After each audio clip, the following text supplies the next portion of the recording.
Welcome to this video. We will be solving this problem appearing on the screen. It's about an object that explodes into three pieces, and we are required to find the velocity of one of the piece. The velocity of piece A and B are given and C is not given. The object initially had 10 kilograms of mass. Piece A went flying with a mass of 2 kg and a velocity of 60 meters per second with direction not identified.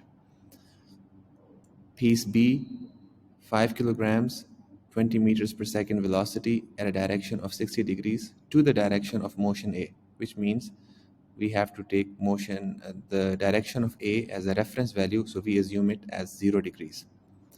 Piece B will move at 60 degrees, and piece C, the velocity and direction is not given, but the only thing we know about piece C is that it is 3 kg because 2 plus 5 plus 3 must be equal to 10, so that the law of conservation of mass is satisfied. We have to find the direction of the state, state the direction and velocity of the collision, and angle between the final velocity and the initial velocity A. So what is the final velocity of this object? Okay, so if you take a look at the question, there are some points that I've entered. MA is mass of A, MB is mass of B, and so on. This is a function that I have created which will be helping us to convert degrees into radians, because if I put in a vector, then the cosine function accepts only radians in GeoGebra, so we have to convert that. I'll explain this D later.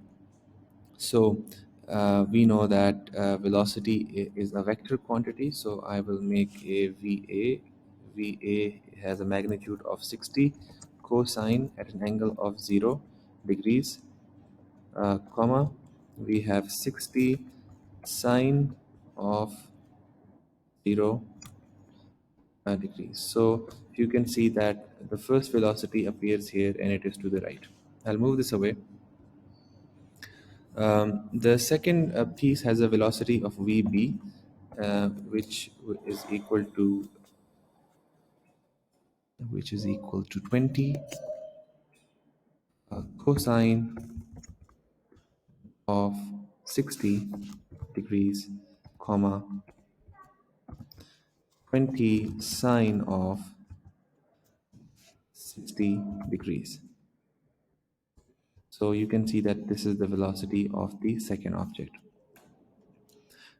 Since we are dealing with momentum, we also need to find the momentum of these bodies. So we know if we multiply mass of A with velocity of A, it will give us a momentum. So let's do that. I'll input momentum PA. Momentum will be equal to MA multiplied by VA. So I will hide the velocity now. You can see this is the momentum of A. And if I have to find the momentum of B, so PB will be equal to MB multiplied by VB. MB multiplied by VB. And you can see that this is the momentum of the second object. So I'll hide the velocity now. We know that the third piece must have a momentum such that it will balance out the momenta of the first two pieces, because all the sum of all three momenta should be equal to 0, since before the collision, before the explosion, the explosive had a 0 momentum. Since it was not moving, initial momentum and the final momentum must be equal.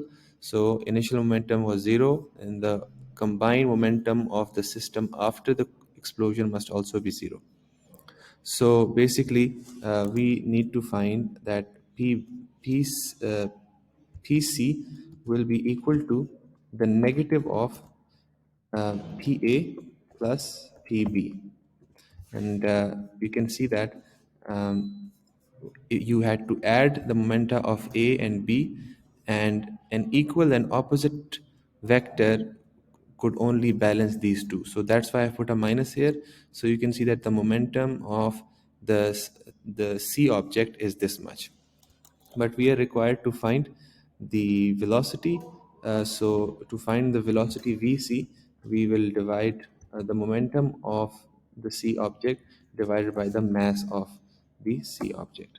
Once you do that, you get the velocity vector, which is minus 56.67 minus 28.87.